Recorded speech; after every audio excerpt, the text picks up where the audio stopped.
I'm going to show you guys how to really get your dog familiar with his name.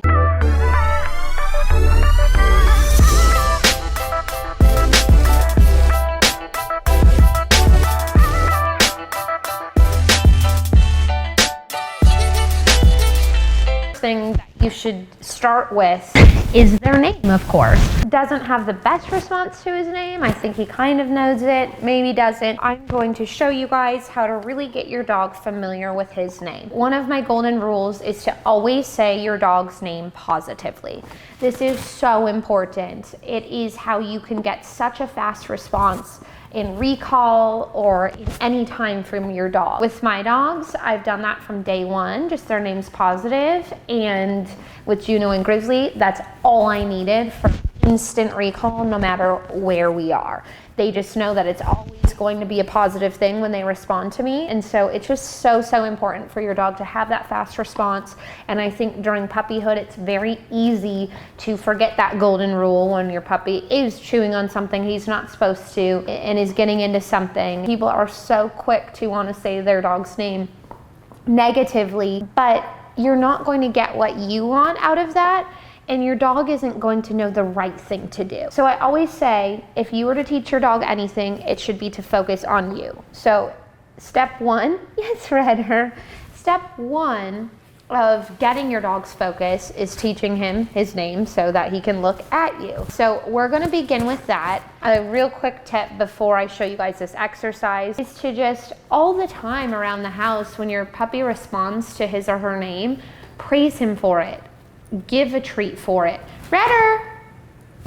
Yes! Good.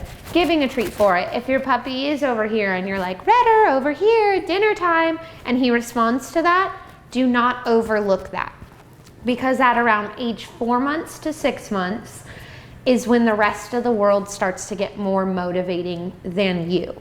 So that's when, if you haven't praised your dog enough for focusing, he is going to start getting so consumed by other dogs and other people. And that's when so many times people are like, I cannot get my dog's focus, cannot get my dog's attention when A, B, C are present. And a lot of times it's due to not establishing that foundation of the focus when it's so easy to do so. Because before 4 months, from like 2 to 4 months old, puppies, they love their owners. So you're the best thing in the world to them. So you have that focus so naturally, and so many times it's overlooked. Okay, so we're gonna start this exercise now with teaching a puppy his name. So I recommend getting 2 people, but you can also actually give a dog a toy, a bone like this, get him intrigued over here by something, and then start calling him. So since he's like that, I'll wait on getting a second person, and I'm just gonna go over here. Redder! Yes! Good! That was such a good boy, Redder. Notice how I rewarded right away for just him coming. A lot of people try to jump to a sit or something right away, but I just want to reward him for that especially amazingly quick response to his name. Now, if your dog does not respond right away, you can repeat the name. So remember that. You can't repeat a command, but you can repeat his name. Redder! Redder! Redder!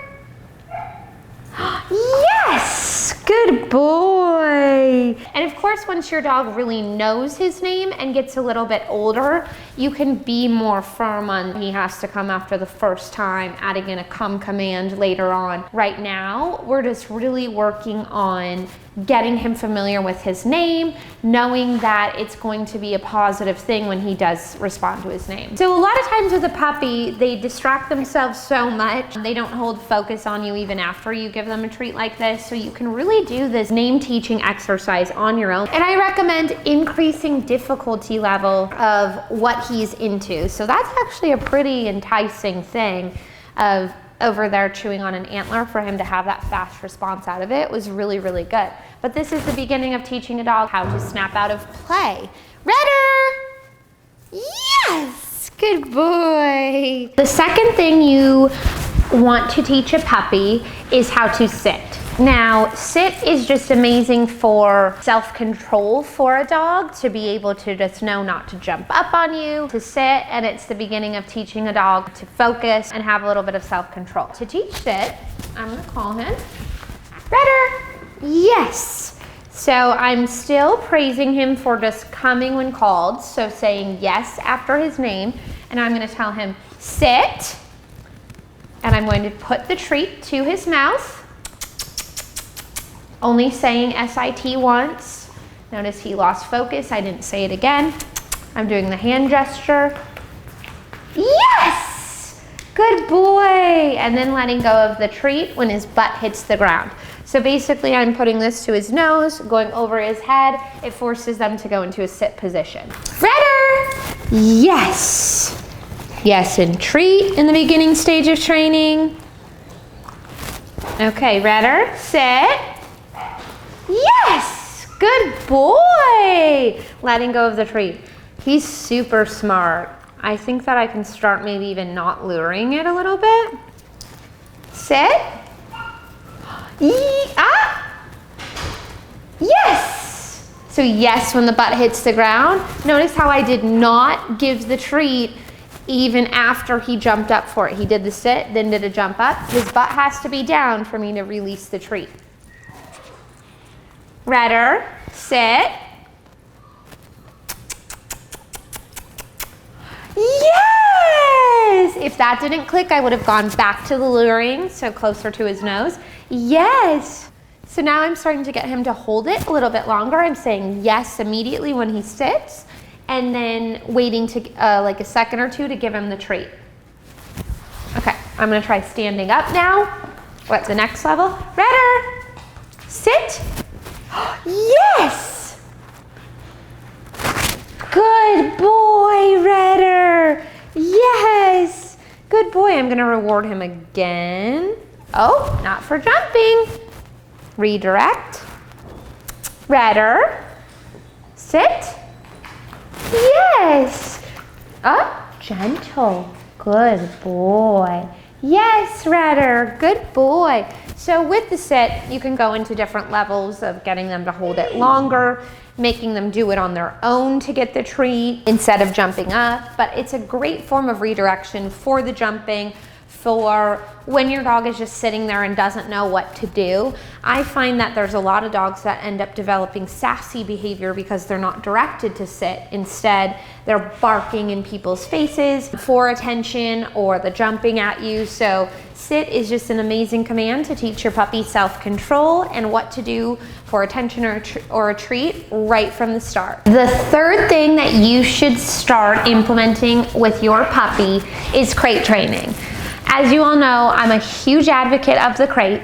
The crate is so essential for just overall behavior for the dog. It's so important for a dog to have a safe place. Dogs are naturally den animals, so they love a safe place of their own. It's very important for a puppy to have that place that he can settle down in. It's very overstimulating actually for a puppy to always constantly be out, and even though you might think that even your home is small, a young puppy is very overstimulated. This is all a new world to them. So if they have the opportunities to chew on everything, explore everything with their mouths, say hi to this person, get into that, it's very overstimulating. So it's very good to have that place that they can just chill out and learn self-control in a young age. That is how you will be proactive in solving separation anxiety, making sure that a puppy has his own safe place. It's also incredible for implementing structure and boundaries from an early age. I can't stress the importance of this enough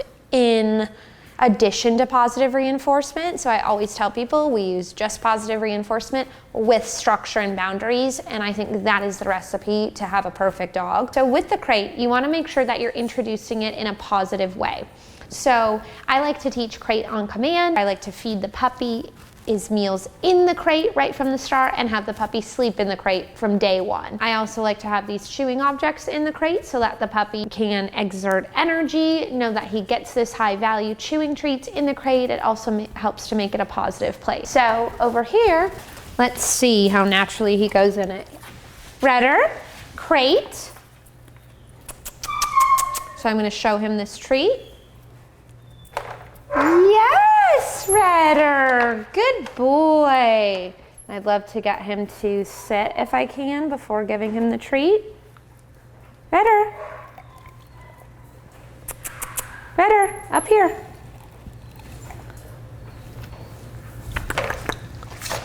Yes, good boy. Yes, Redder. And so I'm not even gonna start closing the crate yet, just teaching that command, getting him to go in here. It's very important that a command is given with crate desensitization instead of just throwing a treat in or luring him in, because then he doesn't think about, once he does know this command, he doesn't think about the act of going into the crate. He's thinking about following a command instead. And it's a completely different thing in a dog's mind. Redder, crate. I'm gonna let him try to process it. Yes! Good boy. Yes, Redder.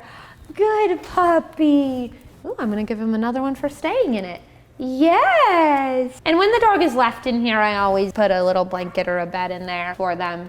And then using the crate command or just putting their food bowls in there too during meal times is super important. Now I'm gonna see, because he went in there right away, how he does with me putting that in there and closing it.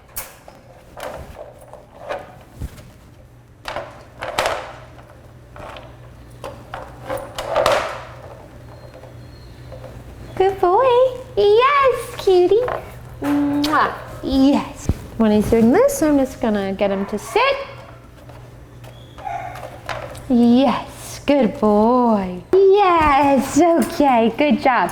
So doing that in increments of increasing time is amazing, and just making sure that you're using, yes, all on his own. What a good puppy. Yes, baby.